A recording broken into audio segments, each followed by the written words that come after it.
Bonjour à tous. La semaine dernière, je vous ai proposé une chronique avec la meilleure manière, selon moi, d'aborder et de conduire un entretien pour obtenir une augmentation de salaire. Cette semaine, je vais vous donner des techniques pour éviter les 5 pièges les plus classiques de ce genre d'entretien, avec toujours la même idée, vous donner toutes les chances d'atteindre votre objectif. Je m'appelle Aurélien Daudet, bienvenue dans Révolution RH. Le piège numéro 1, c'est de demander X en espérant obtenir Y.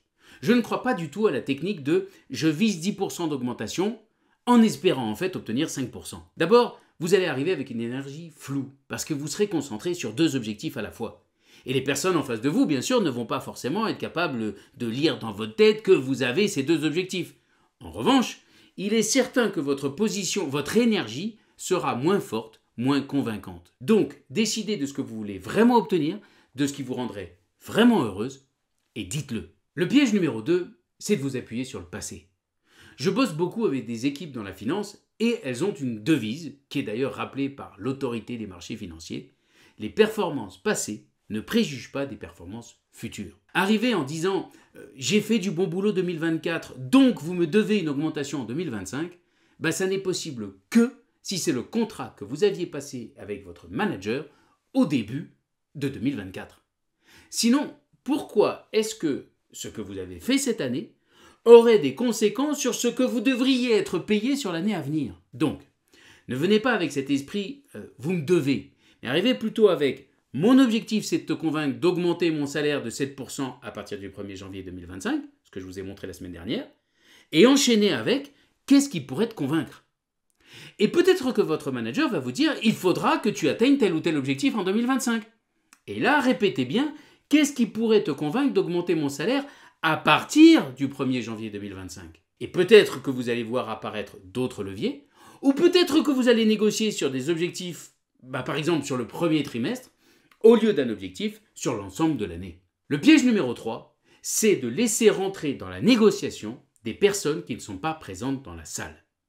Il est possible qu'à un moment, vous entendiez dans la bouche de votre manager la phrase maudite « Ok, mais de toute façon, ce n'est pas moi qui décide. » Au choix, c'est le comité de rémunération, c'est la DG, la DRH doit donner son avis, bref, plein de personnes à qui vous ne pouvez pas parler ici et maintenant et qu'il ne faut surtout pas faire rentrer dans votre échange avec votre manager parce que vous ne pouvez pas justement leur poser de questions. Alors la technique, c'est de rappeler votre objectif et dire « ce que je veux, c'est te convaincre d'augmenter mon salaire. » Et on verra ensuite pour les autres. Une fois que toi tu seras convaincu, on s'occupera des autres. Soit toi, soit moi, soit les deux ensemble, nous irons les convaincre. Le piège numéro 4, c'est d'arriver avec vos arguments. Je sais pourquoi je mérite cette augmentation de salaire et je vais te l'expliquer. Non. Si vous forcez quelqu'un à rentrer dans votre cadre de référence, il ou elle va bloquer. Il ou elle va rejeter tous vos arguments un par un, même si ils auraient pu faire mouche. Bien sûr, ça ne veut pas dire qu'il ne faut pas se préparer.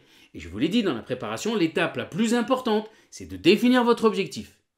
Qu'est-ce que je serais très heureux ou très heureuse que la personne me dise à la fin de notre entretien? Vérifiez que votre objectif est tourné en positif et qu'il est concret. Ensuite, réfléchissez en amont à ce qui pourrait convaincre la personne en face de vous, pour préparer des réponses possibles. Mais surtout, prenez le temps de la découverte des leviers. Qu'est-ce qui pourrait te convaincre? Et seulement ensuite, donnez vos réponses. Enfin, le piège numéro 5, ça serait de ne pas boucler votre entretien. Le risque, c'est que vous avez fait tout le boulot, vous avez donné votre objectif, vous avez trouvé les leviers, vous avez donné des réponses efficaces qui sont bien alignées avec ces leviers, vous avez même répondu à des questions éventuelles en fin d'entretien, et puis vous terminez avec un truc un peu flou, mollasson, ok, merci, à bientôt, sans engagement. Il faut boucler votre entretien, c'est-à-dire à minima que vous vérifiez que vous avez bien atteint votre objectif. Et donc à la fin, la question que vous devez poser à votre manager, c'est « Est-ce que je t'ai convaincu d'augmenter mon salaire de 7% à partir du 1er janvier 2025 ?» Éventuellement, modifiez cette conclusion si en cours d'entretien vous avez dû faire des concessions. Par exemple, à la place de « à partir du 1er janvier », vous direz « à partir du 30 mars ». Et si c'est oui, alors remerciez. Et si c'est non, alors dites Pourquoi? Et est-ce qu'il te faut quelque chose de plus pour être convaincu? Un conseil. Une fois que vous avez fini, une fois que vous êtes sorti et que vous avez obtenu ce oui, envoyez un mail pour résumer, synthétiser, rappeler ce à quoi chacun d'entre vous, vous êtes engagé. Si vous êtes tombé dans un autre piège, dans un entretien sur votre salaire, alors dites-le moi et je vous réponds dans la foulée. Bien sûr, pendant les vacances, je continue mes publications quotidiennes. Vous pouvez les retrouver sur mon blog et encore mieux en vous abonnant à la newsletter. Et, of course, je continue aussi les chroniques hebdomadaires en vidéo sur YouTube ou en podcast. J'espère que vous passerez une joyeuse et douce nuit de Noël.